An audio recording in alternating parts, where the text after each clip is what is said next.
Dans le brouillard dense de Londres, sous les lueurs hésitantes des réverbères, certaines histoires se murmurent encore comme des énigmes oubliées. Mais ce soir, c'est à vous qu'elle sera confiée. D'où écoutez-vous cette histoire aujourd'hui? Quelle heure est-il chez vous, au moment où vous appuyez sur lecture? Dites-le-moi en commentaire. Car derrière les murs feutrés des demeures victoriennes, sommeillent parfois des secrets plus tranchants que les lames. Alors approchez, et laissez la porte s'ouvrir doucement sur une nuit où chaque note de musique cache peut-être un danger invisible. La brume s'est élevée ce matin-là avec une lourdeur inhabituelle, recouvrant Baker Street d'un voile opaque qui rendait indistincte la silhouette même des fiacres s'aventurant dans la rue. Depuis ma chaise près du feu, j'observais les formes tremblantes à travers la vitre et songeais à quel point Londres, par de tels matins, ressemblait à une cité de fantômes. Le silence n'était troublé que par le craquement discret du bois consumé et, par moments, le tintement lointain d'une cloche étouffée par le brouillard. C'était l'une de ces heures suspendues où l'esprit se laisse volontiers à la rêverie. Pourtant, à Baker Street, même la tranquillité la plus dense ne durait jamais longtemps. Chaque fois que je croyais pouvoir me livrer à la paix d'un matin ordinaire, un imprévu venait frapper à notre porte et rappeler que la maison du 221B n'était jamais promise à l'inaction. Mon compagnon se tenait debout près de la fenêtre, les bras croisés derrière le dos, immobile comme une statue. La silhouette élancée de Holmes se découpait contre la pâleur laiteuse du brouillard et son profil, net et concentré, trahissait une méditation profonde. J'étais depuis longtemps habitué à ce silence pensif qui s'emparait de lui aux premières heures du jour. Mais il me semblait, ce matin-là, plus absorbé que jamais dans une observation minutieuse. Ses yeux, fixés sur quelques détails invisibles à travers les brumes, brillaient d'une intensité particulière. Je demeurai quelques instants sans l'interrompre, sachant combien ses pensées, ses propres contradictions. L'atmosphère de ce matin, en apparence, n'était donc qu'un paisible prélude à une journée sans éclat. Mais soudain, un coup sec et précipité retentit contre la porte d'entrée, résonnant dans l'appartement avec une urgence singulière. Holmes tourna lentement la tête vers moi, et dans le demi-sourire qui étira ses lèvres, je crus lire l'anticipation d'un esprit qui sait qu'une nouvelle énigme s'invite toujours au moment le plus inattendu. Quelques instants plus tard, Mrs. Hodgson entra, précédée d'un homme d'allure distinguée, mais dont l'expression trahissait une agitation intérieure. Ses habits, bien que soigneusement choisis, semblaient avoir souffert de gestes nerveux. Un pli trop marqué à la manche, un chapeau froissé, des gants mal assortis. Son visage pâle et tendu se tournait alternativement vers Holmes et vers moi, comme s'il cherchait à s'assurer de notre bienveillance avant d'oser s'exprimer.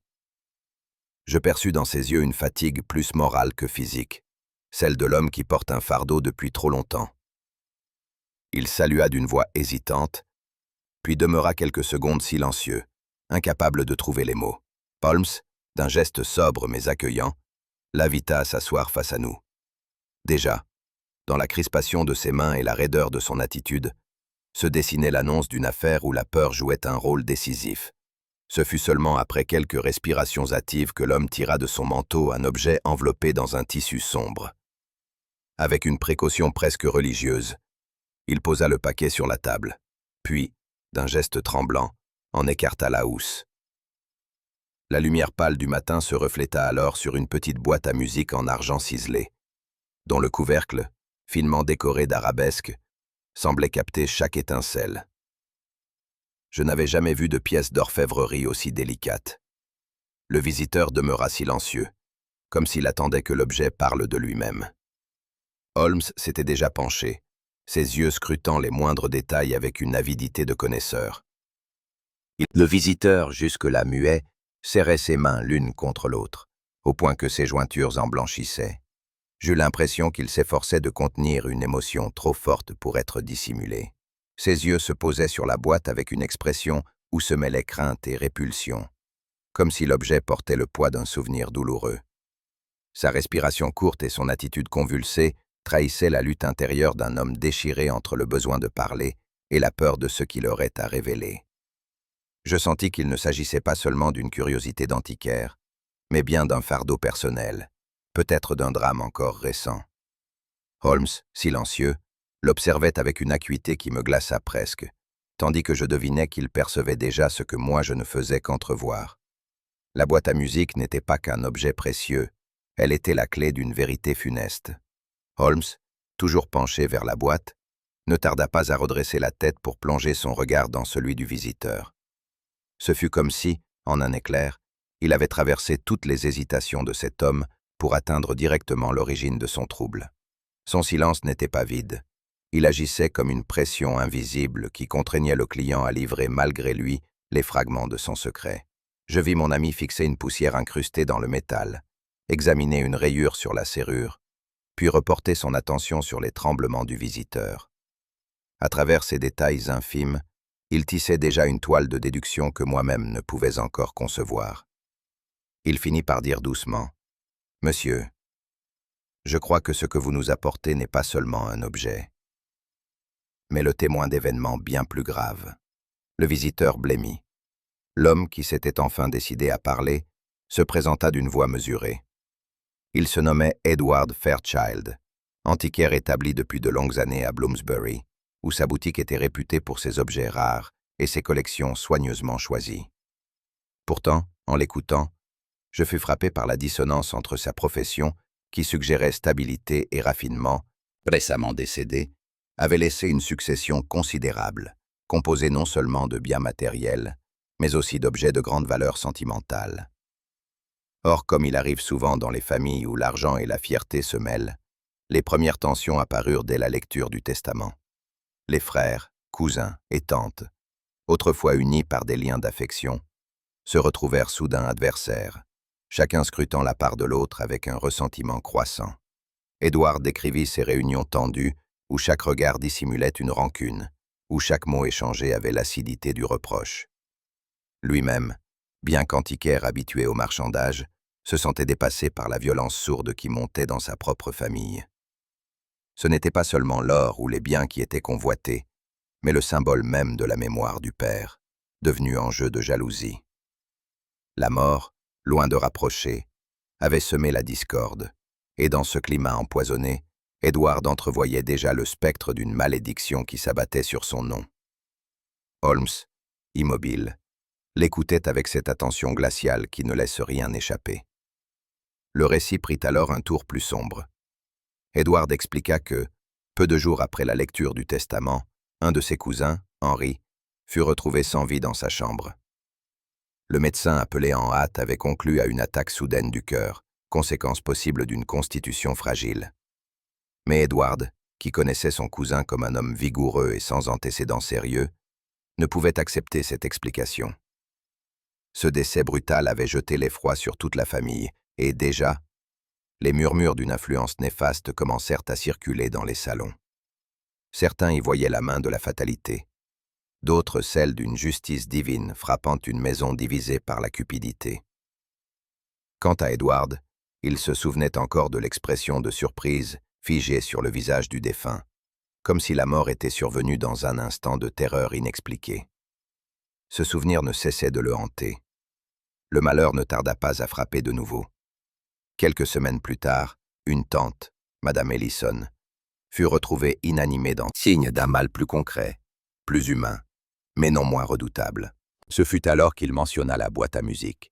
Cet objet, dit-il, avait appartenu autrefois à son père, puis avait circulé de main en main, passant de la tante Ellison à Henry, avant de lui revenir. Chaque fois, il semblait accompagner de près les malheurs qui frappaient son possesseur. Edward, qui connaissait la valeur des antiquités, aurait dû considérer cette pièce comme un trésor de collection. Pourtant, il parlait d'elle avec une voix étranglée, comme si elle était devenue un fardeau. Il décrivit son apparence, l'argent ciselé, les motifs floraux gravés avec une précision exquise, mais ajouta que, sous cette beauté, se cachait une aura inquiétante. Chaque membre de la famille l'avait reçu avec respect, presque comme un talisman, mais tous l'avaient ensuite redouté. Et lorsqu'après 2 décès inexpliqués, l'objet vint à reposer entre ses mains, Edward se sentit pris dans un piège invisible, lié par un héritage qu'il n'avait jamais souhaité. Holmes, à ces mots, inclina légèrement la tête, comme si un détail venait de se graver dans son esprit. Edward poursuivit avec un récit qui fit frissonner la pièce entière. Il affirma que, quelques nuits auparavant, alors qu'il avait rangé la boîte soigneusement fermée dans une armoire, il avait été réveillé par une mélodie douce mais lugubre. Convaincu d'avoir rêvé, il s'était levé pour constater que l'objet, immobile et fermé, jouait néanmoins son air funèbre. Le son, dit-il, semblait venir de nulle part, comme une plainte flottant dans l'air. Terrifié, il avait osé ouvrir la boîte, mais le mécanisme demeurait muet, et aucune clé n'avait été tournée. Cette musique irréelle, qu'il jurait n'avoir pas imaginée, acheva de le convaincre qu'un mystère effroyable entourait cet héritage. J'avoue que je fus moi-même saisi d'un frisson en entendant ce récit, car, si l'esprit humain est prompt à s'égarer, il y avait dans son ton la sincérité de celui qui a réellement affronté l'inexplicable. Il s'interrompit un instant, essuyant la sueur qui perlait sur son front, puis avoua qu'il ne savait plus. La sagacité de Holmes pouvait le délivrer de cette angoisse. Il le supplia d'élucider ce mystère avant qu'un autre membre de sa famille, ou lui-même, ne périsse. Holmes, qui n'avait pas dit un mot depuis le début du récit, demeura un instant penché sur la boîte, ses doigts effleurant le métal froid. Puis il leva les yeux vers notre visiteur, et dans ce regard perçant, je lus déjà l'assurance d'un esprit qui avait trouvé la première fissure dans l'énigme. Quant à moi, je sentis que nous venions d'entrer dans une affaire où la raison et la peur allaient s'affronter dans leurs formes les plus redoutables. Après le récit troublant de notre visiteur, un profond silence envahit le salon de Baker Street. Holmes demeurait penché sur la boîte à musique, immobile, les yeux fixés sur le métal argenté avec une intensité qui me laissa songeur. Ses doigts, longs et fins, effleuraient parfois la surface polie comme pour interroger la matière elle-même. Pas une parole ne franchit ses lèvres pendant plusieurs minutes, et je compris que son esprit, en ce moment précis, travaillait avec la rapidité silencieuse d'une mécanique invisible. Pour moi, l'objet n'était qu'un bel écrin chargé de superstitions familiales. Mais je savais que dans le regard de Holmes, chaque détail avait déjà pris place dans un schéma naissant. Je retenais mon souffle, car le silence de mon ami était toujours le prélude à quelques révélations que nul autre que lui ne pouvait concevoir. Soudain, Holmes sortit de sa poche une petite loupe et se mit à examiner le couvercle. « Voyez-vous ceci, Watson ?» demanda-t-il, sans détacher son regard. J'approchai mais ne distinguai rien d'inhabituel. Lui, en revanche, releva une série de minuscules griffures près de la charnière, invisibles à l'œil nu. « Ces marques, expliqua-t-il, ne sont pas le fruit du temps. Elles révèlent un usage anormal du mécanisme. » Je me penchai davantage, toujours incapable de percevoir ce qu'il désignait. Il me fallut admettre que l'œil exercé de mon compagnon discernait ce que je n'aurais jamais soupçonné. Cette précision me troubla. Si la Holmes posa soudain la boîte, puis fixa Edward Fairchild avec une attention si perçante que celui-ci détourna les yeux. « Votre récit, monsieur, est sincère, mais votre voix vous trahit, » lança-t-il calmement. Je demeurai interdit, car je n'avais rien perçu d'équivoque. Holmes, poursuivant, fit remarquer la nervosité de ses mains, le tremblement à peine perceptible de son souffle lorsqu'il évoquait la boîte, et la façon dont ses yeux s'étaient assombris à certains passages. « Vous craignez moins l'objet lui-même que ce qu'il pourrait révéler, » conclut-il. Edward rougit, puis balbutia une protestation qui n'était en vérité qu'un aveu voilé. Je fus frappé par la précision de cette observation. Là où je n'avais vu qu'un homme inquiet, Holmes avait déchiffré les signes d'un secret plus enfoui encore, une vérité que notre client n'osait livrer. Holmes se redressa, alluma une cigarette et laissa s'échapper une fine volute de fumée. « Watson, dit-il, ce que nous avons ici n'est pas une malédiction, mais la conséquence d'un affrontement ancien. » Il expliqua que les décès, rapprochés et étranges, ne pouvaient être le fruit du hasard. L'argent, mon cher, est souvent le mobile le plus constant, et les rancunes familiales ne s'éteignent jamais vraiment. Il énuméra les détails fournis par Edward, les querelles à propos du testament, les tensions latentes, les regards pesants. « Voyez comme chaque mort profite à réduire le nombre d'héritiers, » observa-t-il. Cette froide logique me glaça. Pour Holmes, L'affaire prenait déjà la forme d'un crime calculé, où la boîte à musique jouait un rôle de pivot, peut-être celui d'un outil dissimulé. Je contemplais notre visiteur, dont la pâleur s'accentuait à chaque mot. Était-il lui-même victime de ce complot, ou son silence cachait-il une complicité inavouée? Holmes reprit alors la boîte entre ses mains et la souleva à hauteur de ses yeux. Une boîte à musique ordinaire produit un air innocent, dit-il. Mais celle-ci, je soupçonne qu'elle recèle davantage. Son raisonnement. Deux décès rapprochés, une boîte qui se met à jouer sans qu'on la touche, des coïncidences trop lourdes. Tout cela ressemblait davantage à l'ombre d'une malédiction qu'à un stratagème humain. Je pris la parole, non sans hésiter, pour exprimer mon trouble. Et si cette musique venait vraiment d'ailleurs, Holmes? Il eut un sourire ironique, presque affectueux, et posa une main sur mon épaule. Mon cher Watson, vous représentez la voix du public, et je vous en suis reconnaissant. Mais je vous assure que la logique dissipera cette brume.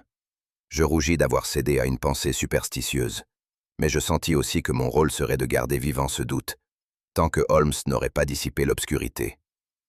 Holmes referma la boîte, l'enveloppa soigneusement dans le tissu sombre et la posa sur la table avec une lenteur calculée. Son regard se tourna vers Edward, qui semblait désormais au bord de l'épuisement. « Monsieur, je n'ai pas encore toutes les réponses, » déclara-t-il. « Mais je possède déjà la certitude que cette affaire exige une enquête sur place. » Edward acquiesça vivement, comme un homme qui s'accroche à une bouée au milieu des flots. Quant à moi, je sentis que l'engrenage était désormais lancé, que nous ne tarderions pas à quitter la chaleur familière de Baker Street pour nous plonger dans une demeure chargée de rancunes et d'ombres. Holmes, mystérieux, ajouta simplement « Nous verrons si la musique continue de jouer quand je serai présent. » Ces mots prononcés avec un calme implacable laissèrent dans l'air une inquiétude que je ne pus chasser. Une nouvelle énigme venait de s'ouvrir, et déjà, le voile du mystère s'épaississait. Nous quittâmes Baker Street en fiacre, et le trajet à travers Londres se fit dans une atmosphère alourdie par le brouillard persistant. Les rues de Bloomsbury, ordinairement animées par les étudiants et les libraires, semblaient ce jour-là revêtir un caractère plus austère. Lorsque nous parvâmes devant la demeure des Fairchild, je fus frappé par son aspect sévère.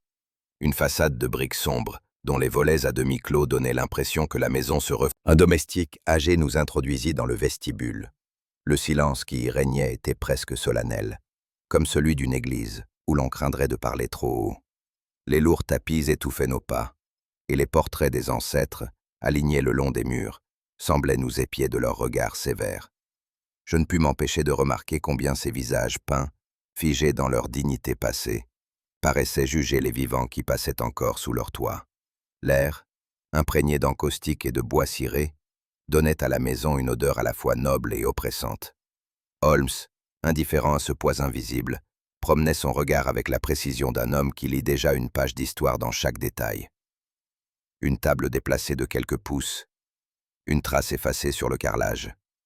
Pour moi, ce vestibule ressemblait au seuil d'un tombeau.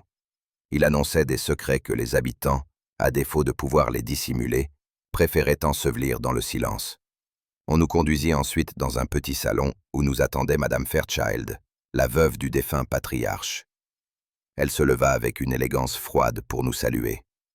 Sa tenue noire, impeccable, semblait davantage relever du cérémonial que du chagrin. Son visage pâle, aux traits sévères, portait cette expression distante qui écarte toute compassion.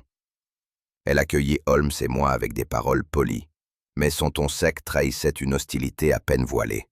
Je fus frappé par son regard. Il glissait sur moi avec indifférence, mais s'attardait sur Holmes comme si elle mesurait en lui une menace. Mon compagnon, fidèle à lui-même, répondit par une courtoisie impeccable, tout en fixant sur elle ses yeux gris perçants. Je compris aussitôt qu'il scrutait ses moindres réactions. Un bref silence pesa, durant lequel j'eus la sensation que cette femme, plus encore que la maison, dissimulait une vérité que nous n'étions pas censés découvrir.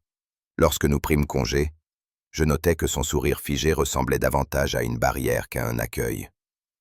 Guidés par notre hôte, nous fûmes introduits dans le grand salon, destiné autrefois aux réceptions.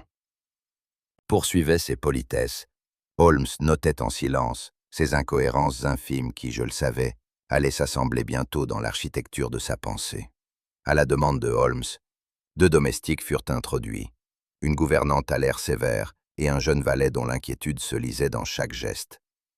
Interrogés sur les derniers jours de la tante Ellison et du cousin Henry, ils livrèrent des récits aussi divergents qu'étranges. La gouvernante affirma que la tante, la veille de sa mort, paraissait agitée, répétant qu'elle entendait des sons dans la maison, alors que nul autre n'avait rien perçu. Le valet, au contraire, déclara qu'elle s'était montrée parfaitement sereine et qu'elle avait parlé de projets de voyage. Quant à Henry, la gouvernante soutenait qu'il était souffrant depuis plusieurs semaines, tandis que le jeune homme insistait sur sa santé robuste. Ces contradictions accrurent mon malaise. Je ne savais si nous étions face à l'oubli, au mensonge, ou à une confusion entretenue volontairement. Holmes, lui, ne montra aucun étonnement. Je vis dans son regard qu'il pesait déjà ces témoignages comme des pièces imparfaites d'un puzzle dont il discernait mieux que quiconque les contours. En parcourant les couloirs assombris, je sentais peser sur nous une hostilité silencieuse. Chaque domestique croisé semblait nous observer à la dérobée, comme si notre présence menaçait un fragile équilibre. Les murmures cessaient à notre approche, et les portes se refermaient avec une hâte mal dissimulée. Même dans le salon, la veuve demeurait sur la réserve, tandis que le cousin nous suivait du regard avec une nervosité palpable. Tout, dans cette maison, respirait la dissimulation. L'air lui-même semblait chargé d'une méfiance sourde. Je compris alors que le mystère ne reposait pas seulement sur la boîte à musique, mais sur une famille où chacun avait quelque chose à cacher. Et pourtant, au milieu de cette oppression, Holmes conservait un calme absolu, comme un homme qui se sait déjà en avance de plusieurs pas sur ses interlocuteurs. Je fus témoin, ce jour-là, de cette capacité singulière de Holmes à voir là où les autres... Au moment de quitter la demeure, Holmes ralentit son pas près du vestibule. Il s'accroupit pour ramasser un petit objet coincé dans le tapis, qu'il dissimula aussitôt dans sa main. Intrigué, je n'osais interroger mon compagnon devant nos hôtes, mais je vis l'ombre d'un sourire effleurer ses lèvres. Lorsqu'enfin nous franchîmes le seuil, il glissa brièvement l'objet dans ma paume. C'était un minuscule engrenage, noirci par l'usage, qui ressemblait étrangement au mécanisme d'horlogerie. Mon cœur se serra. Ce fragment liait directement la maison aux soupçons qui pesaient déjà sur la boîte à musique. Holmes referma mes doigts dessus et me souffla simplement. « Voilà, Watson, la première preuve tangible que nous n'avons pas affaire à un spectre, mais bien à une main habile et redoutable. » À peine avions-nous quitté la demeure que Holmes, d'un ton mesuré, me rappela l'importance de fixer clairement les protagonistes de cette sombre affaire. 3 figures, dit-il, se détachaient déjà comme des silhouettes dans la brume. La veuve, froide et distante, le cousin ruiné, que la misère acculait, et enfin ce pianiste mondain, dont la présence même parmi les intimes de la famille étonnait. Chacun d'eux portait sur ses épaules le poids d'un mobile possible, et chacun, à sa manière, tentait de masquer une vérité que Holmes s'attachait à déceler. Pour moi, ils demeuraient des personnages indistincts, liés seulement par la fatalité de 2 morts successives et par la boîte d'argent. Mais je savais que pour mon ami, ces ombres s'éclairaient déjà de traits précis. Holmes parlait peu, et ses silences valaient des soupçons. Je me demandais alors, non sans frissonner, lequel de ces 3 visages s'effondrerait sous la lumière crue de la vérité. Nous revînmes chez Madame Fairchild afin de l'entendre plus longuement. Elle nous accueillit dans un salon sévère, drapé dans son deuil avec une dignité presque théâtrale. Je fus frappé par son sourire, fin, glacé, poli jusqu'à l'artifice. Il semblait conçu non pour Fairchild. Cet homme, à la mise correcte mais défraîchie, portait sur son visage les marques du souci permanent. Ses mains trahissaient l'habitude des billets froissés et des dettes mal acquittées. Holmes le questionna avec cette bienveillance feinte qui lui permettait de délier les langues les plus prudentes. Charles assura que sa pauvreté n'avait rien à voir avec les tragédies récentes, qu'il se contentait de sa modeste part de l'héritage. Pourtant, son ton manquait de fermeté, et son regard fuyait chaque fois que l'on évoquait la boîte en argent. Holmes lui fit remarquer une incohérence. Il avait affirmé ignorer jusqu'à la mélodie de l'objet, mais avait laissé échapper une remarque sur ce maudit air, quelques instants plus tôt. Le cousin pâlit, s'embrouilla, puis tenta de se reprendre. Je vis alors Holmes sourire intérieurement. Cette contradiction, si mince fût-elle, suffisait à l'ancrer parmi les suspects à surveiller de près. Notre dernière rencontre fut sans doute la plus singulière. Le pianiste, M. Leonard Ashcroft, se présenta comme un ami dévoué de la famille, venu soutenir la veuve dans son deuil. C'était un homme élégant, au port gracieux, qui maniait la parole comme une mélodie. Il parla longuement des soirées passées à interpréter Schumann et Chopin pour les Fairchild, insistant sur l'affection qu'il leur portait. Pourtant, son insistance à se dire « indispensable » éveilla en moi un soupçon. Holmes, qui ne perdait pas une syllabe, lui posa plusieurs questions précises sur la boîte. Léonard affirma la trouver admirable, mais son regard brillait d'une lueur que je ne parvenais pas à définir. Désir d'esthète ou convoitise plus basse. Lorsqu'il évoqua la mélodie, il haussa légèrement les épaules, comme si ce détail était sans importance. Mais Holmes, notant son indifférence, me glissa plus tard que seul un musicien aurait pu déceler la dissonance subtile que la boîte produisait. Cette remarque ouvrait une piste nouvelle. La musique elle-même pouvait être la clé du mystère. Lorsque nous confrontâmes les trois protagonistes, chacun d'eux se montra empressé à fournir sa propre version des faits. La veuve soutint que, les soirs précédant le décès de sa belle-sœur, elle avait entendu des pas dans le couloir, mais qu'elle les avait attribués à un domestique.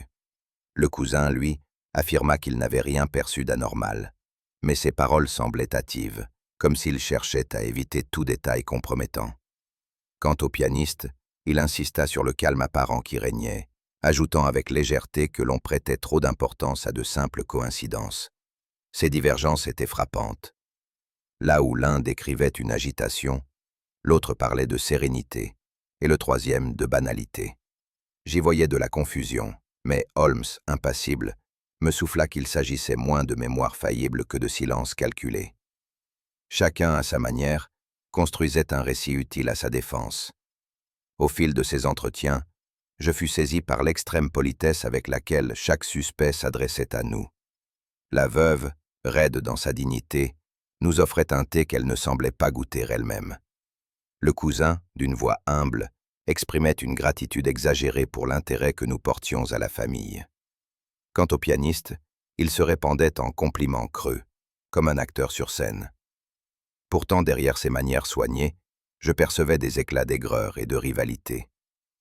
Les regards échangés trahissaient des rancunes anciennes, un héritage convoité, des humiliations passées, peut-être même des passions jalouses. J'étais frappé de voir combien ces convenances, censées masquer les émotions, les révélaient au contraire à qui voulait bien les observer. Et je compris alors que, sous ce vernis fragile, chacun d'eux cachait un abîme prêt à se fissurer au moindre choc. De retour dans notre chambre d'hôte, Holmes se plongea aussitôt dans son carnet, écrivant avec une concentration telle que je n'osais interrompre son travail. Il consigna chaque parole, chaque geste, chaque hésitation que nous avions observée, comme si ces fragments formaient déjà... N'avions obtenu que des fragments discordants. Pourtant Holmes me confia d'un ton mesuré l'un de ces trois ment effrontément. Il ne me révéla pas encore lequel, mais son assurance glaça mon sang. En repassant leurs visages en mémoire, je revis le sourire glacé de la veuve, les mains tremblantes du cousin, et l'assurance trop étudiée du pianiste. Tous avaient une faille, mais un seul avait franchi le pas du mensonge flagrant. Holmes, mystérieux, garda le silence, mais son regard brillant trahissait la conviction qu'il avait déjà décelé l'intrus. Quant à moi, je me sentis envahi d'une angoisse sourde. Nous marchions dans une maison où la mort avait frappé 2 fois, et le véritable coupable nous avait peut-être déjà parlé, sans que je sois capable de le reconnaître. La nuit était tombée sur la maison des Fairchild, et un silence épais s'était répandu dans chaque pièce.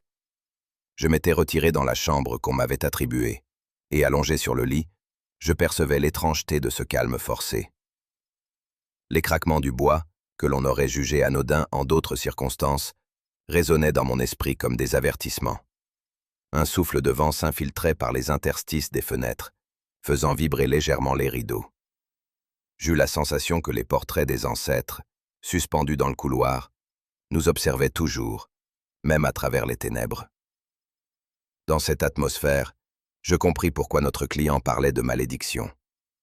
Ce n'était pas seulement une maison endeuillée, c'était un tombeau habité par les vivants. Tandis que je tentais de trouver le sommeil, une appréhension diffuse me gagnait, comme si je pressentais que la nuit elle-même nous réserverait quelques sombres révélations. Je fus tiré d'un sommeil agité par un son ténu, d'abord si discret que je crus l'avoir rêvé. Mais bientôt, la mélodie se fit plus claire. Un air lancinant, monotone, qui s'élevait dans le silence comme un écho venu d'un autre monde. Mon cœur battit précipitamment, car je reconnus sans peine la musique dont nous avait parlé Edward. Je me redressai, l'oreille tendue, persuadé que je me trompais. Je me levai précipitamment, mes pieds heurtant le tapis avec maladresse, et m'approchai de la commode. La boîte à musique s'y trouvait, intacte, close, exactement comme je l'avais vue posée le soir. Pourtant elle jouait, ses notes argentines résonnant faiblement dans l'air comme si un esprit invisible en caressait les mécanismes. Je restais figé, incapable de décider si je devais ouvrir le couvercle ou m'en éloigner. Tout en moi criait que cette musique était une énigme que seule la logique pouvait résoudre, mais une autre part de mon esprit, plus primitive, s'épouvantait devant ce qui paraissait défier les lois de la nature. J'observais la surface lisse et brillante de l'objet. Elle reflétait faiblement la flamme de ma bougie, et je crus voir mon propre visage trembler dans l'argent poli. Le son, en revanche, ne faiblissait pas. Au contraire, il s'intensifiait, emplissant la pièce d'une tristesse inexprimable. Était-ce là le prélude à une nouvelle tragédie, comme l'affirmait notre client? Je ne pus retenir un frisson en me demandant si la maison allait encore livrer une victime à cette mélodie funèbre. Alors que je demeurais saisi devant l'objet, un mouvement attira mon regard vers le couloir. Dans l'ombre, à la limite de ma perception, je crus distinguer une silhouette humaine qui glissa silencieusement, disparaissant aussitôt derrière l'angle du mur. Mon souffle se coupa. J'appelai à mi-voix, mais aucune réponse ne me parvint. Peut-être n'était-ce qu'un jeu de lumière, ou l'effet de mon imagination enfiévrée. Pourtant, le pas furtif que je crus entendre sur le parquet ne laissait guère de doute. Quelqu'un veillait, tout comme moi, dans les ténèbres de cette maison endeuillée. Était-ce un domestique, un membre de la famille, ou une présence plus insaisissable? Je me sentis à la fois tenté de poursuivre cette ombre et paralysé par l'appréhension. La boîte continuait à jouer derrière moi, comme pour rythmer cette apparition fugace d'un battement lugubre. Je décidai malgré tout de ne pas demeurer spectateur impuissant. Saisis l'escalier, tenant ma bougie bien haut. L'air y paraissait plus lourd, chargé d'une odeur de cire et de poussière. À mi-hauteur, je crus entendre un souffle tout près de mon oreille, comme l'expiration d'un être invisible. Je me retournai vivement, mais ne vis que l'ombre des portraits fixant toujours leur éternel reproche. Plus bas, un craquement retentit, comme si une marche venait d'être foulée. Mon sang se glaça, et je restai immobile, attentif, jusqu'à ce que le silence retombe avec une cruauté implacable. Je poursuivis ma descente, mais chaque pas me rapprochait moins d'une vérité que d'un gouffre d'incertitude. Lorsque j'atteignis le palier inférieur, je sus que je n'y trouverais rien. La maison s'était jouée de moi, ou bien celui qui rôdait avait su se dissimuler avec une adresse redoutable. Je compris que je chassais une présence insaisissable. Ébranlé par cette vaine exploration, je regagnai ma chambre avec une hâte mêlée de honte. La boîte avait cessé de jouer, comme si le silence s'était refermé brusquement sur son secret. Je soufflai ma bougie et tentai de reprendre mes esprits. Pourtant, une inquiétude nouvelle me saisit. Je n'avais pas vu Holmes depuis le début de cette agitation. Poussé par l'angoisse, je traversai le couloir et frappai à la porte de sa chambre. Aucune réponse. Je l'ouvris alors, et découvris la pièce vide, le lit intact. Il n'y avait pas trace de son passage. Mon cœur se serra. Mon ami s'était-il absenté pour suivre une piste? Ou bien était-il victime, lui aussi, de cette force invisible qui semblait hanter la maison? L'absence de Holmes, en cette heure troublée, me frappa comme une menace plus grande que toutes les ombres croisées. Car si lui, l'esprit le plus rationnel que je connaisse, se trouvait en danger, alors que restait-il à espérer pour ceux qui ne vivaient que dans la lumière de son génie? Au matin, Je me hâtais vers la chambre de Holmes, convaincu de le trouver déjà prêt, songeur devant quelque indice découvert durant la nuit. Quelle ne fut pas ma stupeur lorsque j'ouvris la porte. N'osais encore nommer, je tentais d'abord de me raisonner. Holmes, me dis-je, avait sans doute trouvé une piste et s'était éclipsé discrètement pour la suivre. Il avait déjà agi ainsi par le passé, préférant l'action solitaire à l'explication immédiate. Mais cette fois, quelque chose différait. Je repensais à la boîte qui avait joué seule durant la nuit, à cette silhouette indistincte entrevue dans le couloir, et une crainte sourde s'empara de moi. Et si Holmes n'était pas parti de son propre chef? Et s'il avait été attiré dans un piège par celui ou celle qui se cachait derrière cette machination? Plus je cherchais à invoquer la logique, plus mon esprit s'enlisait dans des hypothèses terrifiantes.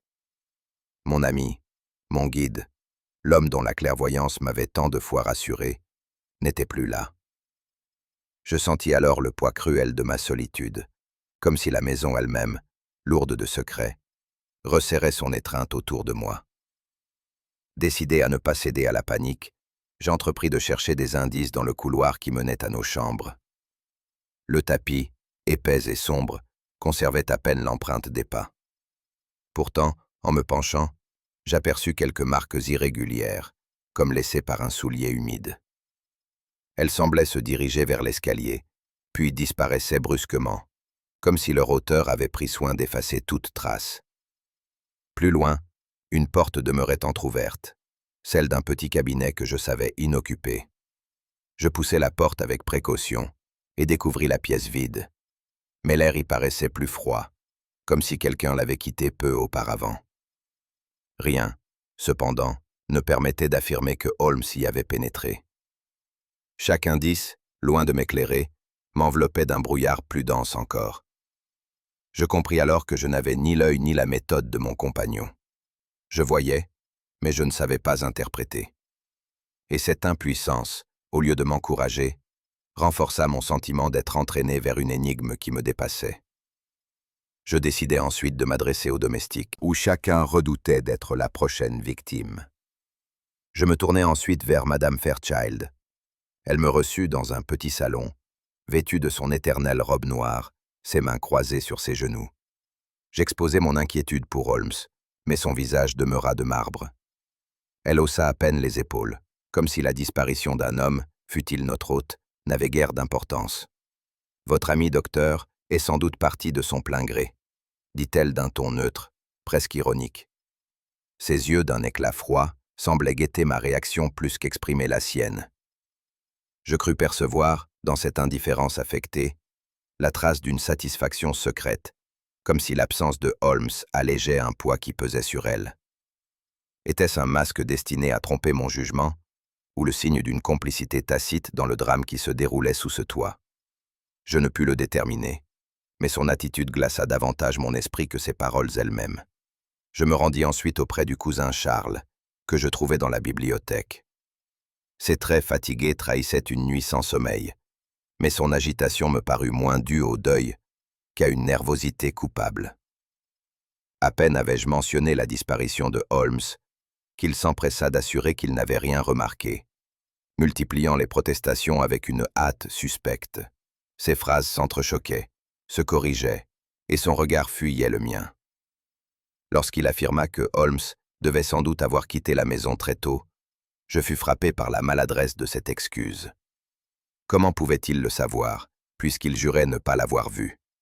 Cette contradiction, que je relevais intérieurement, fit naître en moi un soupçon plus vif encore. Était-il simplement un homme accablé par ses dettes et son orgueil blessé, ou bien avait-il joué un rôle plus sombre dans la disparition de mon ami? Je rencontrai enfin Leonard Ashcroft, le pianiste.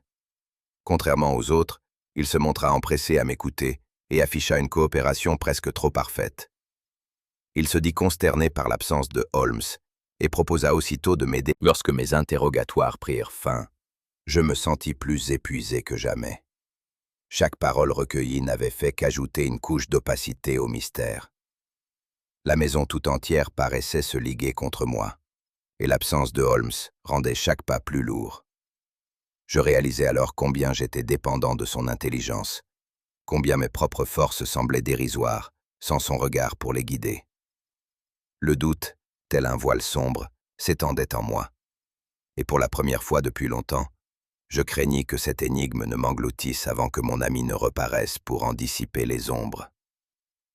La disparition de Holmes m'avait laissé dans un état de trouble que je ne parvenais pas à dissiper.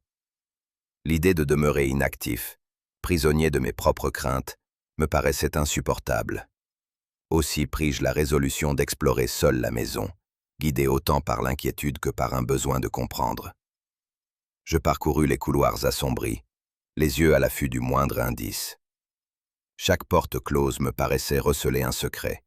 Chaque marche grinçante me rappelait que je pénétrais sur un terrain qui n'était pas le mien.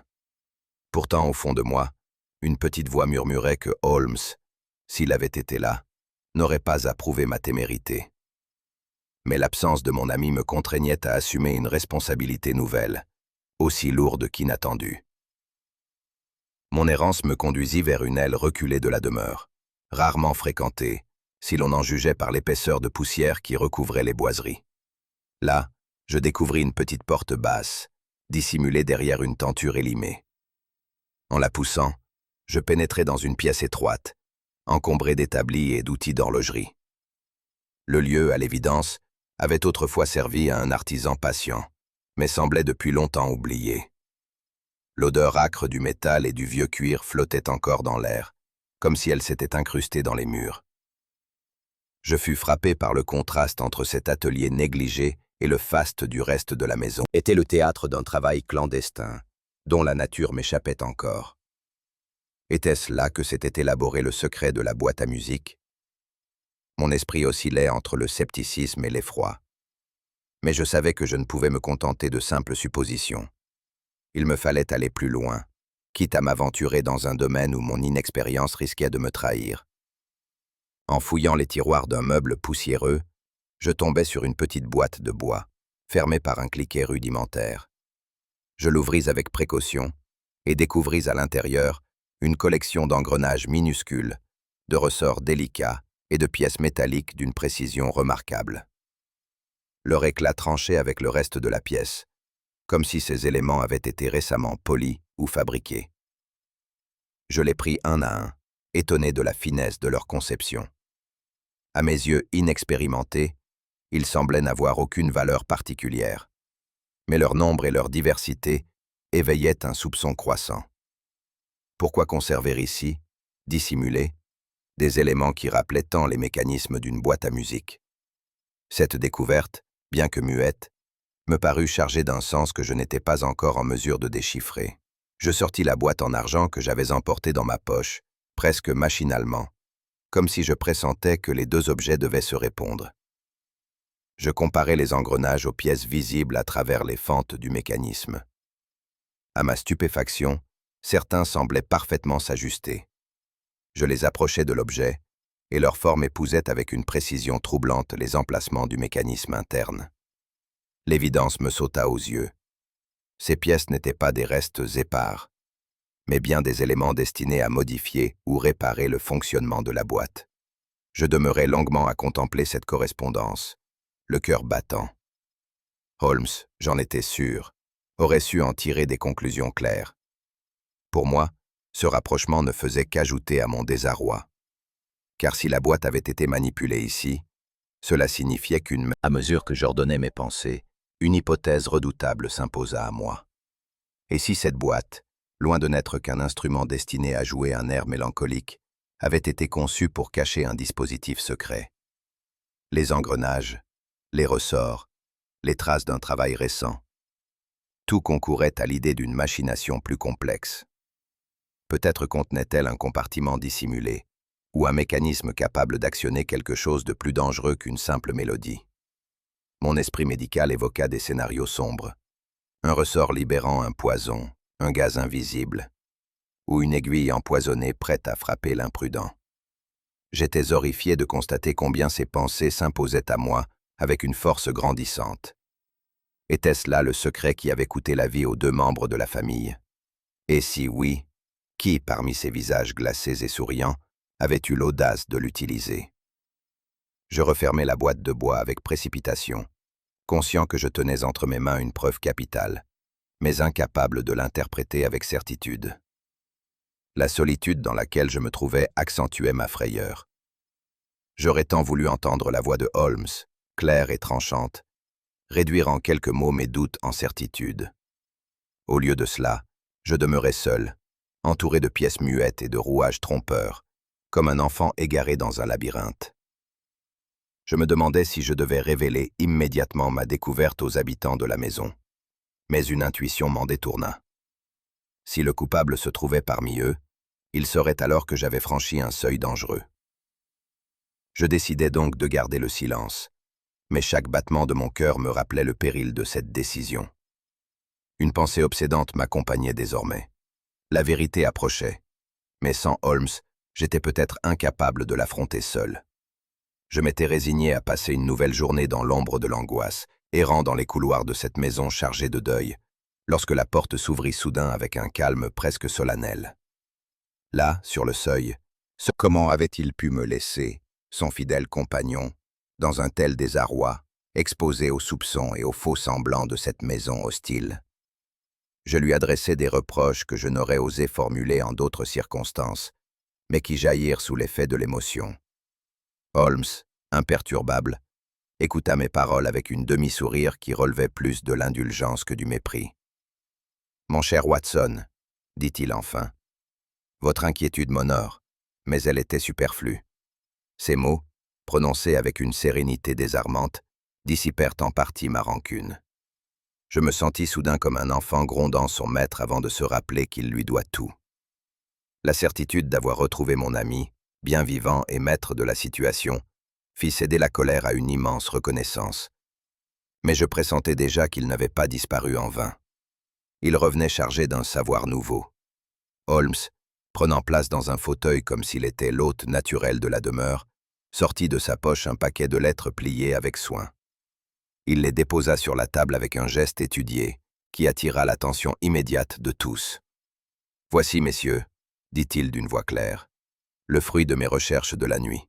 Ces missives, que j'ai trouvées dans une cache hors de cette maison, portent la preuve d'un complot soigneusement ourdi. Je distinguais, en lettres nettes et serrées, des correspondances qui évoquaient des dettes, des rancunes et des menaces voilées. Chaque mot paraissait lourd de sous-entendus, et il ne faisait aucun doute que leur publication ruinerait la réputation de leur auteur.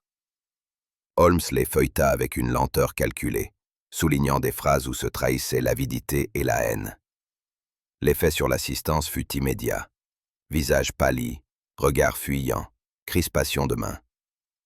J'avais l'impression que chaque ligne jetait une lumière crue sur les passions sordides qui se dissimulaient derrière les convenances. Holmes n'en resta pas là. D'un second mouvement, il sortit d'une enveloppe de papier kraft plusieurs feuillets où l'on distinguait des empreintes soigneusement reproduites. « Ces marques, déclara-t-il, proviennent de l'atelier que vous pensiez oublier. J'y ai relevé des traces de pas et de doigts, que j'ai comparées aux empreintes laissées sur certains objets de la maison. » Il déploya alors un relevé où l'on distinguait nettement la correspondance entre les traces. Un motif particulier, presque invisible à l'œil profane, mais qu'il avait su isoler. Comme vous le voyez, elles appartiennent sans équivoque à l'un d'entre vous. Un silence pesant s'abattit, tandis que chacun retenait son souffle. Je sentis ma gorge se serrer, car le piège se refermait, implacable. Holmes, d'une voix mesurée mais impitoyable, ajouta « L'artifice de la boîte à musique n'était qu'un écran. Ce sont ces empreintes, jointes aux lettres, qui désignent le coupable. » Je compris alors que la confrontation était imminente et que la vérité, longtemps voilée, se préparait à surgir avec la violence d'un coup de théâtre. Alors que chacun demeurait suspendu aux révélations de Holmes, celui-ci fit signe à la porte. Un vieil homme, voûté mais digne, entra dans la pièce. Je reconnus aussitôt, à son accent et à ses gestes prudents, un ancien domestique de la maison, que l'on croyait parti depuis des années. Ses yeux fatigués portaient encore la marque d'une loyauté ancienne, et c'est d'une voix tremblante qu'il confirma avoir surpris des conversations nocturnes, pleines de menaces voilées et de projets ténébreux. Ses souvenirs, bien que fragmentaires, éclairait les jours précédant la première mort d'une lumière nouvelle. Des disputes étouffées, des visites discrètes à l'atelier, des regards échangés dans le secret des couloirs. Je vis les suspects tressaillir à mesure que ces paroles comblaient les vides de l'énigme. Ainsi se dessinait une toile plus vaste encore, et chaque mot de ce témoin inattendu semblait resserrer le filet invisible d'une hauteur distante. Et le pianiste, feignant la désinvolture, humait l'air comme s'il sortait d'un concert mondain. Holmes, lui, les observait sans ciller, son long doigt effleurant les lettres et les empreintes étalées devant lui. J'entendis le tic-tac de l'horloge se répercuter dans le silence, comme pour marquer l'attente d'une sentence déjà inscrite dans les murs. Jamais je n'avais ressenti une telle oppression que dans ce huis clos pesant. Le salon, d'ordinaire conçu pour les réceptions et les convenances, s'était transformé en tribunal invisible. La veuve se tenait droite, le visage fermé comme une statue funéraire, mais je crus voir un léger frisson traverser ses mains gantées. Le cousin, assis au bord de sa chaise, se rongeait les lèvres avec une nervosité qu'il ne parvenait plus à contenir. Quant au pianiste, il affectait un calme étudié, mais ses yeux, qui glissaient sans cesse vers la boîte à musique posée sur la table, trahissaient une fascination presque morbide. Chaque mot que prononçait Holmes, chaque pause calculée, semblait les rapprocher du précipice. Le silence, ponctué seulement par le crépitement du bois dans l'âtre, faisait peser sur moi une angoisse sourde. Je compris alors que nous étions parvenus au cœur de la tempête, et que nul ne pourrait s'échapper sans livrer son secret. Holmes prit la parole d'une voix calme, presque douce, mais chaque syllabe tombait comme le marteau d'un juge. Il reprit, point par point, les faits établis, la circulation étrange de la boîte à musique dans la famille, les incohérences des témoignages, les indices relevés dans l'atelier oublié. Puis il confronta chacun des suspects à ses propres contradictions. À la veuve, il rappela une parole qu'elle avait niée plus tôt. Au cousin, une dette dont il avait minimisé l'importance. Au pianiste, une visite nocturne qu'il avait tenté de passer sous silence. Chaque objection trouvait sa réponse. Chaque alibi s'effritait sous l'éclat glacé de la logique. Holmes avançait lentement, comme un chasseur resserrant son piège, et je vis les visages se crisper. Il arriva ce que j'attendais, mais non sans frissonner. Sous le poids accablant des preuves, l'un des suspects, je tairai son nom jusqu'à la révélation définitive de Holmes, s'effondra, d'abord dans un silence où seul son souffle haletant rompait l'attente. Ses yeux, jadis orgueilleux, se remplirent d'une détresse brutale, et sa voix jaillit comme un torrent contenu trop longtemps. Oui, il avait agi, poussé par une rancune ancienne, nourri de frustration et de promesses trahies. Oui, la boîte n'était qu'un instrument dissimulant un dessein mortel. Ces mots, arrachés comme à vif, remplirent le salon d'une résonance sinistre. Je demeurai glacé, incapable de me réjouir d'une telle confession. Car dans ce cri désespéré, je percevais moins la victoire de la justice que la tragédie d'une âme consumée par sa propre haine. Holmes, impassible, inclina légèrement la tête, comme si la logique avait seulement suivi son cours naturel. Je compris alors que le mystère s'achevait, mais que son écho résonnerait longtemps en moi. Après l'aveu brutal qui venait de jaillir, la pièce fut envahie d'un silence d'une densité presque physique. Je regardais tour à tour les visages figés. La veuve, le cousin et le pianiste semblaient soudain pétrifiés, comme si les mots prononcés avaient ouvert un gouffre où chacun craignait de sombrer. Le feu dans l'âtre s'était affaissé, et les ombres, dansant le long des murs, paraissaient scruter la scène avec une ironie sinistre. Holmes, immobile, gardait cette froideur souveraine que rien ne semblait pouvoir ébranler. Je savais qu'il n'avait pas encore livré la clé entière du mystère, et qu'il tenait son auditoire sous l'emprise de cette attente calculée. Moi-même, bien que déjà témoin de tant de déductions extraordinaires, sentais battre mon cœur d'impatience et d'effroi mêlés. Car ce qui venait d'être confessé n'expliquait pas encore le plus terrifiant. Comment un objet d'art, inoffensif en apparence, avait pu devenir l'instrument d'une mort invisible. Je perçus dans les regards luisants des accusés une terreur muette. Ils savaient que, derrière cette apparente paroi, un second compartiment se révéla, invisible aux profanes. Dans ce réduit secret se trouvaient encore des traces poudreuses, que Holmes recueillit avec une prudence extrême. La boîte, que nous avions tous considéré comme un simple ornement raffiné, révélait à présent sa véritable nature. Elle était un instrument conçu pour cacher, et peut-être pour tuer. Je ne pus retenir un frisson en pensant que cet objet, posé si tranquillement sur notre table de Baker Street, avait contenu une menace dont nous ignorions jusqu'à l'existence. Holmes leva alors les yeux, prêt à exposer l'effroyable usage de ce mécanisme. Holmes expliqua d'une voix claire que le compartiment secret avait servi à contenir une substance d'une redoutable subtilité.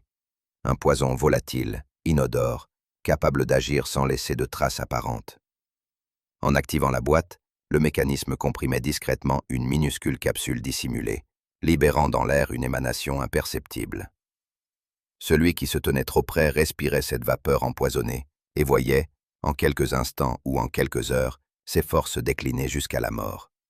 Ainsi s'expliquaient ces décès brutaux que la médecine avait attribués à des causes naturelles.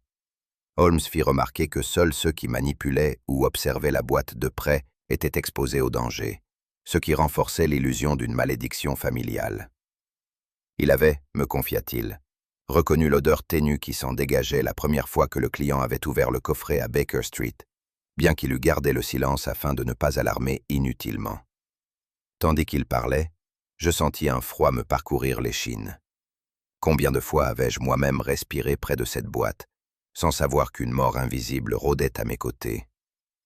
L'ingéniosité de ce stratagème me glaça plus encore que la cruauté de celui qui l'avait conçu. Holmes conclut enfin en dévoilant l'ultime subtilité du stratagème. La mélodie, dit-il, n'avait été qu'un paravent destiné à détourner l'attention. Le coupable savait que l'esprit humain se fixe sur ce qu'il entend et non sur ce qu'il ne perçoit pas. Tandis que les victimes s'étonnaient d'une musique surgissant soudain du silence, elles n'imaginaient pas que le vrai danger résidait dans l'air qu'elles respiraient. Le choix d'une mélodie plaintive et presque funèbre accentuait encore l'impression d'un sortilège, renforçant la croyance à une malédiction familiale. Cette ruse psychologique, habilement associée au mécanisme meurtrier, avait permis de tromper jusqu'au plus rationnel, et je dus reconnaître que moi-même, la première nuit où je l'avais entendu, j'avais pensé à quelque force surnaturelle. Holmes, s'arrêtant un instant, laissa flotter dans l'air cette vérité glaçante. La boîte à musique n'avait jamais été qu'un rideau sonore, une illusion d'harmonie cachant la dissonance mortelle du poison. Je vis alors les suspects se raidir, comme si la beauté fragile des notes n'était plus qu'un souvenir maudit. Et en songeant à tout ce qui s'était joué autour de cet objet, je compris que la plus cruelle des symphonies avait été composée non pas avec des instruments, mais avec la peur et la mort. Holmes, qui jusque-là n'avait laissé paraître qu'un calme olympien, sortit de sa poche un petit sachet de papier soigneusement plié. Il le posa devant le coupable présumé et annonça d'un ton qui ne souffrait aucune réplique, qu'il contenait des résidus prélevés sur les gants du suspect. J'observai la pâleur qui envahit aussitôt ce visage autrefois si assuré. Holmes expliqua que ces particules, soumises à une simple réaction chimique, avaient révélé la présence du poison volatile utilisé dans la boîte. Mais ce n'était pas tout. Il avait aussi trouvé, sur le bureau du même individu, des traces identiques, incrustées dans le bois, là où une fiole avait manifestement été posée à plusieurs reprises. L'assemblée, déjà ébranlée, resta figée. Même moi qui avais réparti, une humiliation que l'intéressé n'avait jamais digérée. La boîte à musique, héritée comme un simple bibelot, avait fourni l'occasion rêvée de transformer l'art en arme et le raffinement en instrument de vengeance. L'assassin avait cru conjuguer sa passion pour les mécanismes délicats avec une haine qui bouillonnait depuis des années. Holmes expliqua comment l'avidité avait nourri la rancune et comment cette rancune, à son tour, avait mûri en une machination macabre. Tout se reliait. Les dettes pressantes, la peur du déshonneur, l'obsession de renverser le destin. Le récit, dépouillé de toute complaisance, tomba sur l'assemblée comme un verdict anticipé. Je me surpris à ressentir une pitié fugitive. Quelle chaîne de passions mauvaises avait pu mener un esprit intelligent à concevoir un piège si cruel? Mais Holmes, lui, ne laissait pas place à l'émotion. Seul comptait la vérité mise à nu. Acculé par cette avalanche de preuves et d'explications, le coupable se redressa soudain. la voix étranglée mais vibrante d'un mélange de défi et de désespoir. Il protesta d'abord, arguant qu'il n'avait voulu qu'effrayer, jamais tuer. Mais cette défense se heurta aussitôt à l'évocation précise des deux victimes, mortes sans comprendre. Alors, dans un accès d'emportement, il se lança dans une tirade confuse. Tantôt il se posait en victime des injustices familiales, tantôt il proclamait avoir voulu rendre justice par ses propres moyens. Ses traits, tordus par la colère, laissaient voir un homme déchiré entre l'orgueil et la honte. Plus il parlait, plus il s'enfonçait, révélant des détails que Holmes n'avait pas même besoin de lui arracher. Je ne pouvais détourner mes yeux de cette âme mise à nu, oscillant entre l'aveu et le mensonge. On sentait bien que, dans cet esprit troublé, l'idée de sa justification s'effritait peu à peu sous le poids de la vérité. Le silence pesant des autres convives, la présence calme de Holmes, l'évidence des faits, tout conspirait à l'écraser. Et lorsque sa voix se brisa, Holmes, demeuré implacable, laissa passer quelques instants avant de reprendre la parole. Sa voix, grave mais dépourvue de cruauté, s'éleva dans le silence. « Vous voyez, Watson, dit-il en se tournant vers moi, combien les passions humaines trahissent infailliblement ceux qui croient pouvoir les dissimuler. » Puis, s'adressant à l'Assemblée, il déclara que la cupidité et la haine, fussent-elles revêtues des parures les plus raffinées, finissent toujours par se manifester à travers les failles les plus infimes. Une trace de poudre sur un gant, un tic nerveux, une rancune trop longtemps ruminée. La boîte à musique, chef-d'œuvre d'orfèvrerie, n'avait été que le masque d'une âme en perdition. Holmes ajouta que la beauté et l'art eux-mêmes pouvaient devenir des complices de la laideur morale, si un cœur pervers les utilisait à ses fins. Ces paroles, d'une simplicité glaçante, s'imprimèrent en moi comme une vérité indéniable. J'avais vu bien des criminels pris à leur propre filet, mais jamais encore un stratagème où la délicatesse d'un objet avait servi à couvrir une telle bassesse. Tandis que le coupable s'effondrait dans un silence accablé, je songeais qu'il n'existait pas de dissimulation durable contre l'œil perçant de la raison. Le silence pesant qui suivit la démonstration de Holmes fut soudain rompu par le bruit de pas résonnant dans le vestibule. La porte du grand salon s'ouvrit, et l'inspecteur Lestrade entra, accompagné de deux agents en uniforme. Je vis ses yeux perçants se poser aussitôt sur le coupable, puis sur Holmes, comme pour s'assurer que la piste qu'il avait suivie jusque-là se trouvait bel et bien confirmée. Sans perdre de temps, Lestrade annonça que, sur la base des éléments accumulés et des preuves apportées par mon compagnon, il était désormais en droit de procéder à l'arrestation. Le cliquetis métallique des menottes, prêtées à l'usage, fit frémir plus d'un dans l'assistance. La veuve détourna les yeux, le cousin recula d'un pas, et le pianiste se couvrit le visage de sa main. Je fus frappé par l'efficacité de cette entrée. Tout semble davantage son désarroi. Je crus percevoir dans cette agitation fébrile le dernier combat d'un esprit prêt à s'accrocher à l'ombre d'une justification. Mais il était clair que chaque parole, chaque intonation, creusait plus profondément le fossé de sa culpabilité. Soudain, dans un geste théâtral, il se libéra de l'emprise d'un agent en se dégageant brusquement, non pour fuir, mais pour parler. Sa voix, cette fois plus grave, emplit le salon comme une confession arrachée à une conscience trop longtemps oppressée. Il se lança dans un discours où se mêlaient la colère et une sorte de plainte. Il avoqua le mépris qu'il avait subi au sein de sa propre famille, les sourires moqueurs, les reproches répétés, les comparaisons humiliantes avec ceux qui avaient hérité davantage.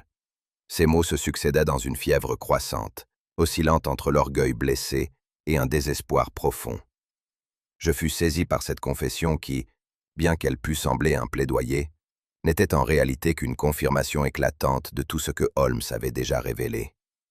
Ces phrases semblaient l'enchaîner davantage qu'elles ne le libéraient. Chacun de nous, spectateur involontaire, ne pouvait s'empêcher de ressentir le vertige d'une âme consumée par sa propre rancune. Peu à peu, son flot de paroles se concentra autour d'un souvenir précis. Il évoqua une humiliation vieille de 20 ans lorsque, encore jeune homme, il avait été publiquement écarté d'une répartition d'héritage. On l'avait regardé comme un poids, incapable de gérer ses biens, indigne de confiance. Ce souvenir avait brûlé dans son cœur comme une braise jamais éteinte. Chaque réussite de ses cousins, chaque sourire de la génération précédente, avait ravivé sa blessure. 20 ans, répéta-t-il d'une voix rauque, 20 ans à nourrir ce feu. Alors la boîte à musique, bijou de famille devenu symbole, avait pris dans son esprit la valeur d'un instrument de justice vengeresse. Il avait patienté, ourdi, perfectionné le mécanisme en secret, attendant l'heure de sa revanche. À cet instant, sa confession dépassait la simple criminalité. Après ce flot de paroles, une fatigue visible se peignit sur son visage. Ses épaules, naguère tendues par la colère, s'affaissèrent comme sous le poids d'un fardeau trop lourd. Sa voix se brisa en un murmure, et je crus voir dans ses yeux un éclat de larmes qu'il s'efforçait de contenir. L'homme, qui un instant plus tôt tonnait avec violence, n'était plus qu'une silhouette vacillante, écrasée par la conscience de son crime. Lestrade n'eut pas besoin d'ajouter un mot. L'accusé tendit de lui-même ses poignets, comme s'il cherchait à en finir avec cette lutte absurde. Le contraste entre l'orgueil affiché et cette soumission soudaine frappa tous les témoins. J'en fus bouleversé malgré moi. Assister à la chute d'un homme, ce n'est pas seulement constater sa faute, c'est aussi mesurer la fragilité humaine. Holmes, toujours impassible, observait en silence. Mais je savais que lui aussi percevait la dimension tragique de ce dénouement. Ainsi s'achevait l'orgueil de celui qui avait cru plier la mort à ses desseins. Lorsque le coupable, désormais brisé, fut conduit vers la sortie, un silence pesant régna dans le salon. Les regards des uns et des autres se croisaient sans qu'aucun mot ne fût prononcé. La veuve, glaciale, fixait le sol comme si elle refusait de croiser les yeux de qui que ce fût. Le cousin, pâle et tremblant, semblait avoir vieilli de 10 ans en quelques instants. Le pianiste, immobile, serrait ses mains l'une contre l'autre avec une nervosité qui trahissait plus la peur que le soulagement. Dans ce tableau figé, mon regard se porta sur Holmes. Son visage demeurait fermé, mais ses yeux brillaient d'une lueur grave que je connaissais bien. C'était le regard de l'homme qui, ayant triomphé de l'énigme, méditait déjà sur les abîmes de la nature humaine. Nos yeux se rencontrèrent, et je crus lire dans son silence une pensée plus lourde encore que ses paroles habituelles. La certitude que, sous les habits de respectabilité et les murs des maisons bourgeoises, sommeillaient souvent des passions prêtes à tout consumer. Je sentis discrète, avait préparé le thé comme si nous revenions d'une simple promenade.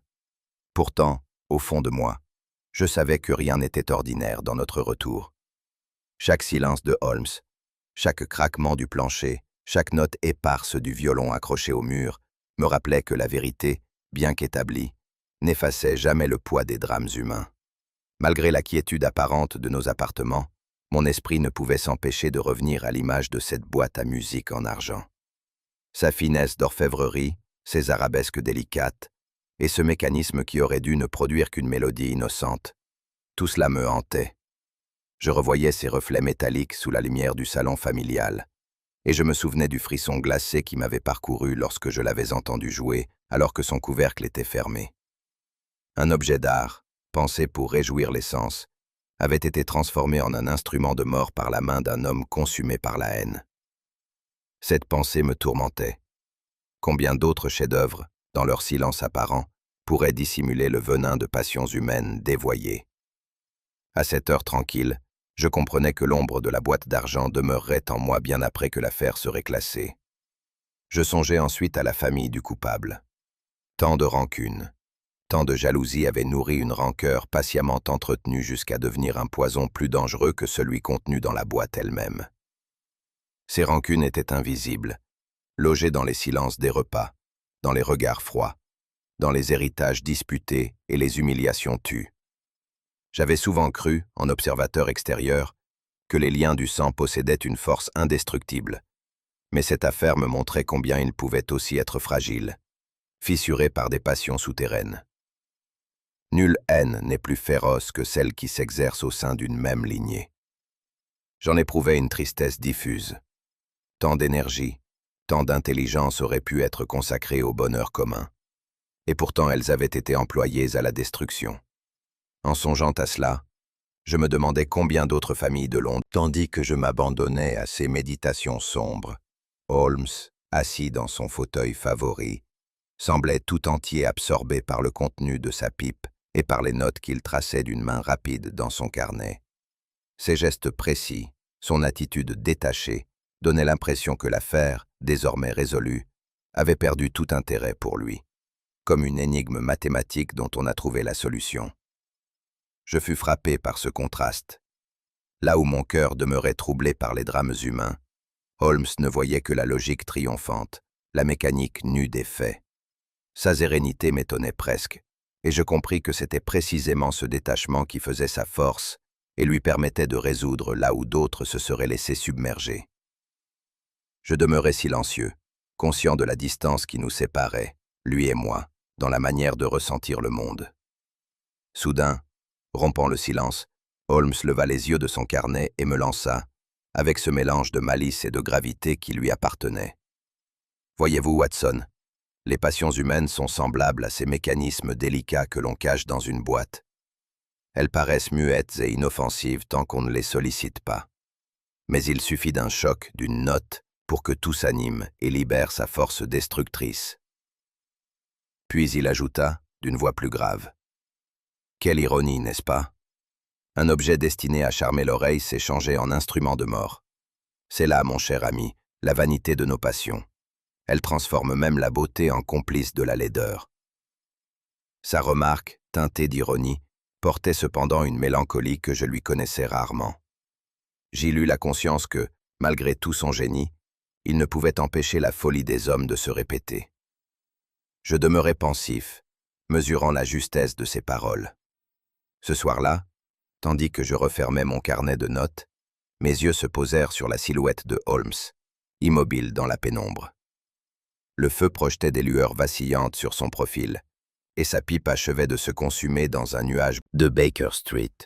La raison garderait toujours une place face aux orages du cœur humain. Et c'est ainsi que je terminais ce récit, avec le sentiment d'avoir côtoyé, encore une fois, le mystère insaisissable de Sherlock Holmes.